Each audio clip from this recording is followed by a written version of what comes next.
अस्सलाम वालेकुम। मेरा नाम डॉक्टर हफीज़ा नाज है। मैं असिस्टेंट प्रोफेसर एंडोक्राइनोलॉजी हूँ कॉन्टिनेंटल मेडिकल कॉलेज में और कंसल्टेंट एंडोक्राइनोलॉजिस्ट हूँ सर्जीमेड हॉस्पिटल एज़ वेल।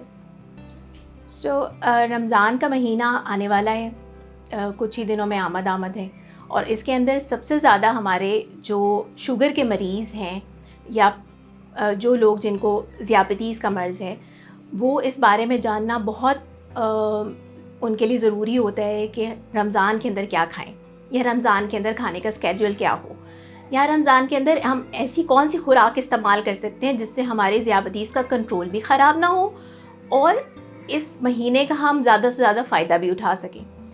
सबसे पहले तो मैं ये मेंशन करना चाहूँगी कि रमज़ान के महीने से पहले जो ज़ियाबतीस के अफराद हैं वो अपने डॉक्टर से ज़रूर रब्ता कायम करें तकरीबन 1 माह पहले, ताकि उनके ये सवालात का जवाब उनके मुताबिक कस्टमाइज़ किया जा सके।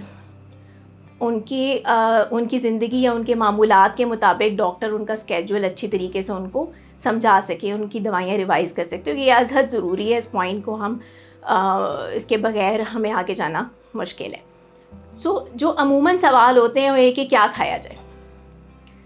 रमज़ान के अंदर भी जो हमारी मामूलात हैं, जो एहतियातें या परहेज़ हम ज़ियाबतीस के मरीज़ को बताते हैं, वो वही हैं जो आम तौर पे आपको बताए जाते हैं कि आपके अंदर जो कार्बोहाइड्रेट का पोर्शन है या लहमियात का पोर्शन है वो कंट्रोल्ड होना चाहिए। वो वाले कार्बोहाइड्रेट्स इस्तेमाल करिए जो जल्दी शुगर को ना बढ़ाएं, जिनको लो ग्लाइसीमिक इंडेक्स कहते हैं, जिनमें फ़ाइबर की मिकदार ज़्यादा हो।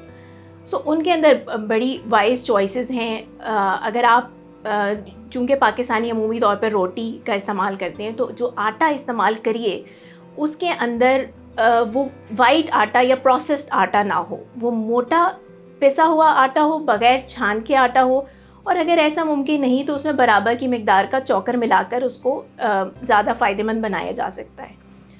और इस आटे से बनी हुई रोटी की जो साइज़ है वो 6 इंच से ज़्यादा ना रखिए। अगर आप मज़ीद उसको कस्टमाइज़ करना चाहें तो अपने हथेली के साइज़ का एक चपाती, ये एक अच्छा कार्बोहाइड्रेट का पोर्शन होता है फॉर 1 मील।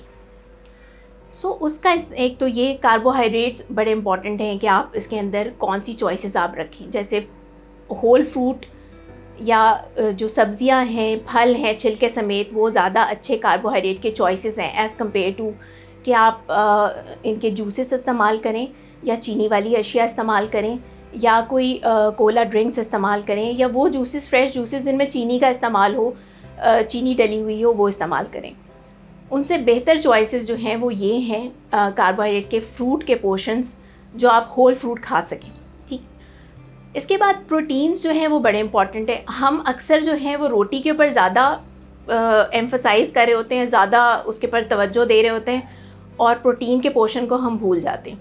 अक्सर लोग रोटी दही के साथ खा लेते हैं and there is no protein portion, adequate protein portion in this. अगर आप इस बैलेंस डाइट का इस्तेमाल रमज़ान के अंदर रखना चाहे तो उसके लिए सबसे ज़्यादा easy to follow thing is plate method.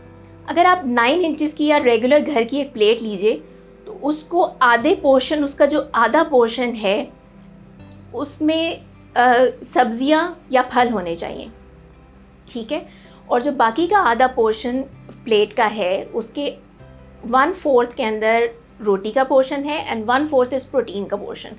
ये इस तरह से अगर डिस्ट्रीब्यूट करके अगर आप खाने को लेंगे तो वो आपको ज़्यादा शुगर कंट्रोल करने में भी मददगार होगा, आपके वज़न को भी कंट्रोल करने में मददगार होगा और आपका जो मेटाबॉलिक कंट्रोल है वो उससे मज़ीद बेहतर हो सकेगा। सहरी के 2 पॉइंट्स हमेशा याद रखने हैं। सहरी के अंदर एक तो ये कि सहरी लाजमी लेनी है। ज़ियाबतीस के मरीज़ ये नहीं कर सकते कि सहरी को एग्जेम्प्ट कर दें, बहुत ज़्यादा ज़रूरी मील है ख़ास तौर पे ज़ियाबतीस के मरीज़ों के लिए। नंबर 2, सहरी एज़ लेट एज़ पॉसिबल लें, यानी सबसे आखिरी वक्त तक आप कोशिश करें कि आप बहुत जल्दी सहरी को ख़त्म ना कर लें, आखिरी वक्त तक सहरी खाइए, ठीक है। और पोर्शंस जो हैं वो जैसे मैंने बताया उस तरह से रखिए।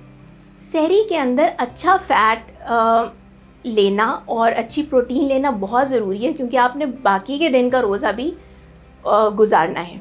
सो उसके लिए बड़ा इम्पॉर्टेंट है। तो इसमें ये ना करिए कि सिर्फ रोटी हमने चाय के साथ खा ली, जो अक्सर लोग पूछ रहे होते हैं, और उस तरह से रोज़ा मुश्किल गुजरता है। तो अच्छे पोर्शंस के साथ ये चीज़ें लेना सहरी में ज़रूरी है। नंबर 2, अफ्तारी।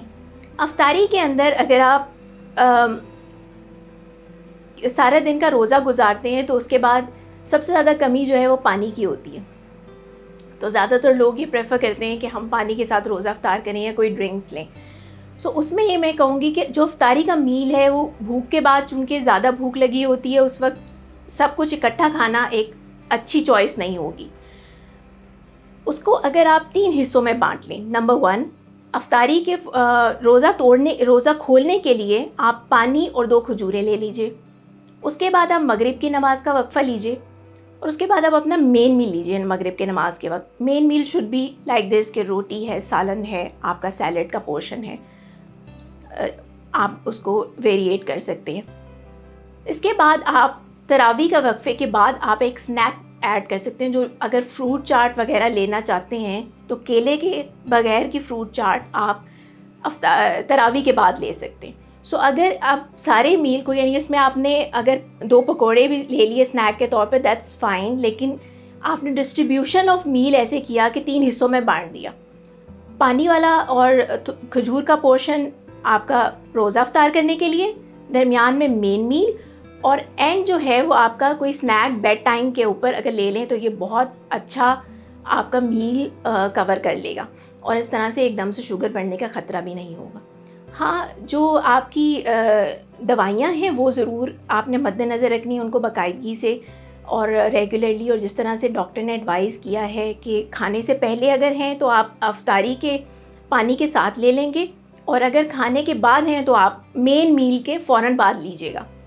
ठीक है, इस तरह से करना मुनासिब है। फिर भी अगर कोई क्वेश्चंस या इसके आप अपने डाइट प्लान को मज़ीद अपने मुताबिक ढलवाना चाहते हैं तो अपने हेल्थ केयर प्रोफेशनल से ज़रूर रब्ता कायम करें, और डायबिटीज़ को कंट्रोल रमज़ान के अंदर करने के से मज़ीद अफादियत उठाने के लिए अपने डॉक्टर के मशवरे पर ज़रूर अमल करिए।